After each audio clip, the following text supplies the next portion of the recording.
Two guys finished the same electrical apprenticeship program in Ohio in 2019. Same hours, same teachers, same journeyman license in their hands at the end. By 2026, one of them is pulling in $140,000 a year and just bought his second house. The other one is still making $58,000, living paycheck to paycheck, and seriously thinking about going back to school. Same starting line, completely different life.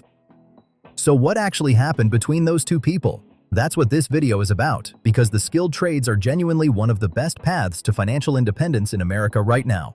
No student debt, real wages from day one, and a labor shortage that isn't going away anytime soon.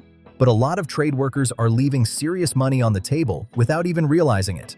And the gap between the ones who build real wealth and the ones who just get by almost always comes down to four things: the certifications they chase, the decisions they make in their first 3 years, whether they ever think beyond the job they're currently on, and some pretty basic financial habits that nobody in their apprenticeship program ever taught them. Let's start with certifications, because this one surprises people. A licensed journeyman electrician in the US earns somewhere between $55,000 and $75,000 a year depending on where they live. That's solid money. But a journeyman electrician who also holds a low-voltage certification, a solar installation license, and an EV charging infrastructure cert? That person is now a specialist, and specialists in 2026 are in serious demand. The Bureau of Labor Statistics projected solar installer jobs to grow 52% over this decade, and the electrical work coming out of the Inflation Reduction Act is still pumping money into contractors across 40 states. Those certifications aren't just resume padding. They're the difference between being replaceable and being someone a contractor genuinely can't afford to lose. The same thing plays out in plumbing and HVAC. A standard plumber in Texas makes good money. A plumber who also holds a medical gas certification can work in hospitals and surgical centers, where the pay rate on a single job can be 2 to 3 times what you'd see on a residential project. Most guys don't pursue those specialty certs because they take time and cost money up front, usually somewhere between $500 and $2,000.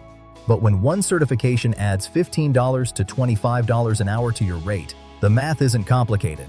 Now here's something a lot of people in the skilled trades don't seriously think about until it's too late. Geography does more work than almost any other variable in your career. A union pipe fitter in rural Mississippi makes around $32 an hour. That same journeyman license in San Francisco or New York is worth $65 to $75 an hour. Some people genuinely can't move, and that's real. But a lot of trade workers just never seriously consider relocating, even temporarily. Travel welding is one of the best examples of this. Pipeline welders who work on a project basis, moving between states chasing shutdowns and new construction, regularly report annual incomes between $100,000 and $150,000.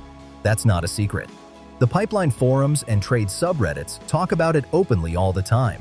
What it takes is being willing to be somewhere uncomfortable for 6 months at a stretch, which isn't for everyone, but the money is real, and it's there for people willing to go get it.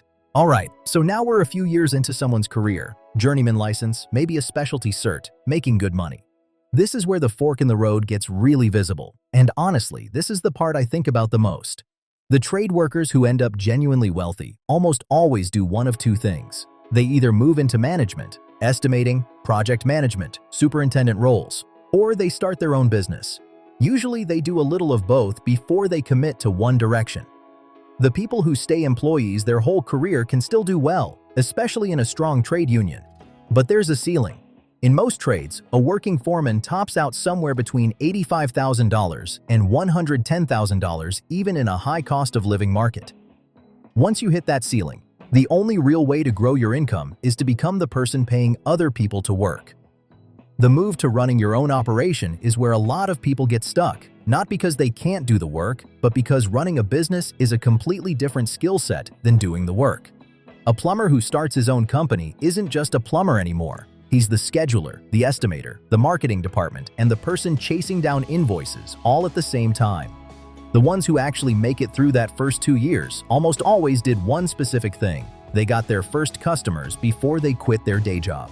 A lot of the trade business owners I've seen succeed started by doing small side jobs on weekends, a few hundred or a few $1,000s a month before they ever touched their full-time income.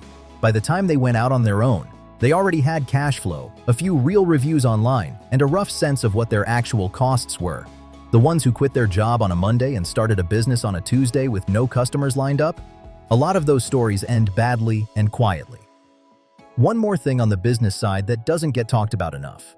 Service work in the trades, meaning plumbing repairs, HVAC maintenance calls, electrical troubleshooting, has much better margins than new construction. Residential service calls have lower overhead, faster payment cycles, and customers who are often willing to pay a premium because their heat is out right now and they need it fixed today. A one-truck HVAC service operation run by a single independent contractor can clear $180,000 to $250,000 in revenue in a solid year in a mid-size American city. After expenses, that's not all take-home, but the ceiling is genuinely high for people who manage it well. And then there's the money side of this, which has nothing to do with your trade skills at all. And this is honestly where I think the biggest gap lives. The skilled trades come with something a lot of knowledge workers don't have: real income, early. An apprentice electrician at 19 years old is making $22 to $28 an hour in most US markets right now. By 22 or 23, they might be clearing $45,000 to $55,000 a year with zero student debt.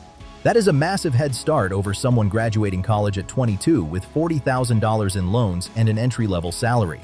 But if that trade worker is spending everything they make, and a lot of young guys in the trades do, because the money feels good and the culture around trucks and tools and going out is genuinely real, that head start just disappears.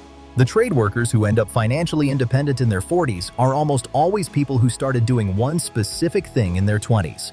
They treated a portion of every paycheck like it didn't exist. Not a huge portion, sometimes as little as 10%, but they put it somewhere it couldn't be easily touched. A Roth IRA, a brokerage account, a savings account they were building toward a rental property down payment. The people who waited until their 30s to start aren't finished, but they're playing catch-up on compound growth that is genuinely hard to make up. And then there's the truck problem. And I say this with all the love in the world because I get it. Go look at any trades-focused Facebook group or Reddit community, and you will see this play out in real time. People making $70,000 a year financing $65,000 trucks. A $1,400 monthly truck payment on a journeyman's income is a wealth killer. A used truck that hauls your tools reliably costs $15,000 to $25,000. The guy driving the paid-off 2019 F-150 while his coworker is underwater on a 2025 Ram 1500 Limited is not less successful. He just has a different relationship with money, and that relationship compounds over time. None of this is meant to make the skilled trades sound harder than they are. The opportunity is genuinely there right now in a way it hasn't been in decades. The average age of a plumber in the US is over 55 years old. HVAC technicians are retiring faster than new ones are entering the workforce.